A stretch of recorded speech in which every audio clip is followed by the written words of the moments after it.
అయినా కూడా ఈ ప్రభుత్వం పట్టించుకునే పరిస్థితి లేదు. అయినా కూడా రైతులకు తోడుగా నిలబడే కార్యక్రమం అంతకన్నా జరగడం లేదు. ప్రజల సమస్యల పట్ల ఎవరైనా కూడా గొంతు విప్పితే చాలు చంద్రబాబు నాయుడు గారి నోట్లో నుంచి వచ్చే మాటలు ఏ స్థాయిలో ఉన్నాయనంటే భూస్థాపితం చేస్తాడట. ఆశ్చర్యం కలిగించే విషయాలు. 76 ఏళ్ల వయసు ఆయన, 76 ఏళ్ల వయసులో ఉన్న ఆయన ఒక ముఖ్యమంత్రి స్థానంలో కూర్చొని ఉన్న వ్యక్తి ఒక టీవీ ఇంటర్వ్యూలో మాట్లాడుతూ ప్రతిపక్షాన్ని భూస్థాపితం చేస్తాడంట. ప్రతిపక్ష నాయకుడు పేరెత్తి ఆయన ప్రతిపక్ష నాయకుడిని భూస్థాపితం చేస్తారంట. ఆ ఎల్లో మీడియాకి సంబంధించిన ఓనర్, ఆ టీవీ ఓనర్ ఒకడు అడుగుతాడు, ఎప్పుడు భూస్థాపితం చేస్తామని. ఈయన అదిగో మొదలు పెట్టేశాను, చేస్తూ ఉన్నాను, త్వరలోనే చేసేస్తాను ఈయన అంటాడు. ఆశ్చర్యం. 76 ఏళ్ళ ముసలాయన.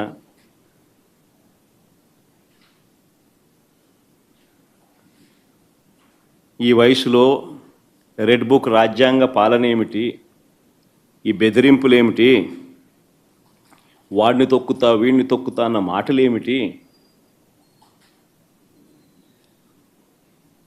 ప్రజలు ఏదో దేవుడు ప్రజలు దయదలిచి ఏదో అధికారం ఇచ్చారు.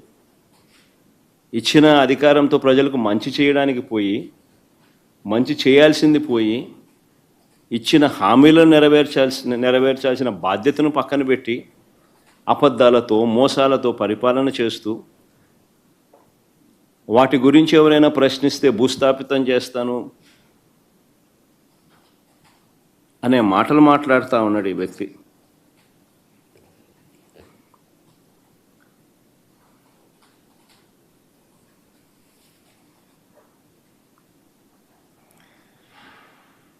ఈ చంద్రబాబు నాయుడు గారి పాలనలో అసహనం అనేది ఏ స్థాయిలోకి పోయింది అని అంటే,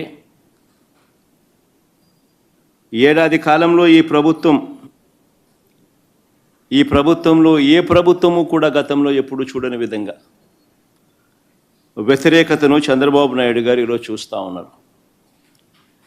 ఇందులో దీని నుంచి డైవర్ట్ చేసేందుకు, ప్రజల సమస్యలు ఎవరైనా గొంతెత్తి విప్పితే ఆ గొంతును నలిపేందుకు ఏడాది కాలంగా మా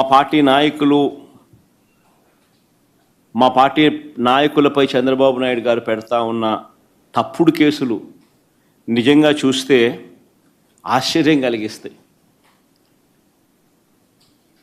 ఎవరు గలం విప్పినా కూడా గలం విప్పకూడదు అనే ఉద్దేశంతో, విప్పనివ్వకూడదు అనే ఉద్దేశంతో తప్పుడు కేసులు పెడతా ఉన్నారు.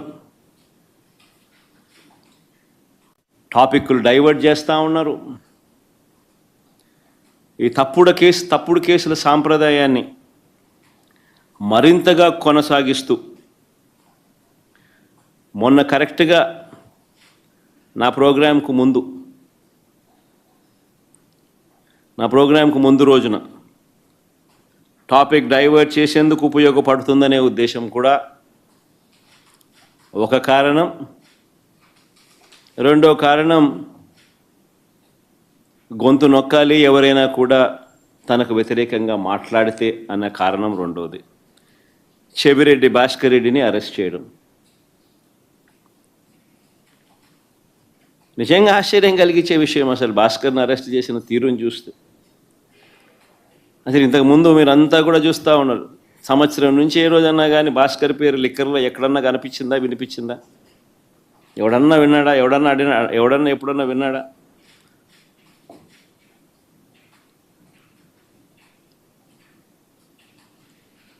భాస్కర్ని ఇరికిచ్చేందుకోసం తప్పుడు సాక్ష్యాలను క్రియేట్ చేస్తూ ఉన్నారు.